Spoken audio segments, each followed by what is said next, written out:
Լույս արևելքում միսիոներական միությունը ներկայացնում է Չարլզ Սպերջեն Եվ սափորից ալյուրը չեր վերջանում, և կուժից յուղը չեր պակասում տիրոջ այն խոսքի պես, որ ասաց Եղիայի ձեռքով, առաջին Թագավորաց 17:16 Ուշադրություն դարձրեք աստվածային սիրո հավատարմությանը, այս կինը, որի մոտ Եղիան գնացել էր, առօրյա հոգսեր ուներ, նա սովի ժամանակ պետք է կերակրեր իրեն և իր երեխաներին, իսկ հիմա ստիպված էր կերակրել նաև Եղիա մարգարեին, և չնայած հոգս արդեն եռապատիկ էր, բայց ալյուրի պաշարը չվերջացավ, ամեն օր նա գալիս էր և ստուգում սափորը, սակայն այն մշտապես նույնն էր մնում և բոլորովին չէր պակասում, թանկագին ընթերցող, դու նույնպես առօրյա հոգսեր ունես,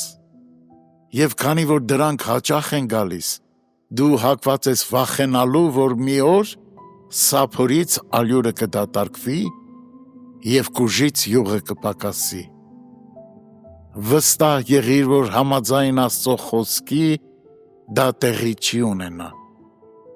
յուրաքանչյուր օրն իր նեղության հետ նաև օգնություն կբերի, և եթե նույնիսկ քո կյանքի տարիների թիվն անցնի Մաթուսաղայի տարիների թվից, և կարիքներդ ծովի ավազահատիկների պես շատ լինեն, այդուհանդերձ Աստծո շնորհքն ու ողորմությունը կուղեկցեն քեզ, և դու երբեք ոչ մի բանի պակասություն չես ունենա, 3 երկար տարիներ երկինքը ոչ մի ամպ չտեսավ, և աստղերը ցողի ոչ մի սուրբ արցունք չթափեցին չար երկրի վրա, սովը, ամայությունն ու մահը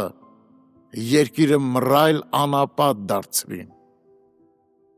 բայց այս կինը երբեք սոված չմնաց, այլ միշտ ուրախ էր առատության մեջ, այդպես էլ քեզ հետ կլինի, դու կտեսնես, թե ինչպես է կորչում մեղավորի հույսը, որովհետև նա իր բասկի զորությանն է ապավինում, դու կտեսնես, թե ինչպես է երերում հպարտ փարիսեցու վստահությունը, որովհետև նա իր հույսի ամրոցը ավազի վրա է շինում, դու գուցե նույնիսկ տեսնես, թե ինչպես են քո սեփական ծրագրերն ու նախագծերը կործանվում, ոչնչանում, բայց այդժամ կհայտնաբերես, որ ապաստարան ունես Տիրոջից, քո հացը կտրվի քեզ, և քո ջուրը երբեք չի վերջանա, ավելի լավ է Տերը լինի քո ապավենը,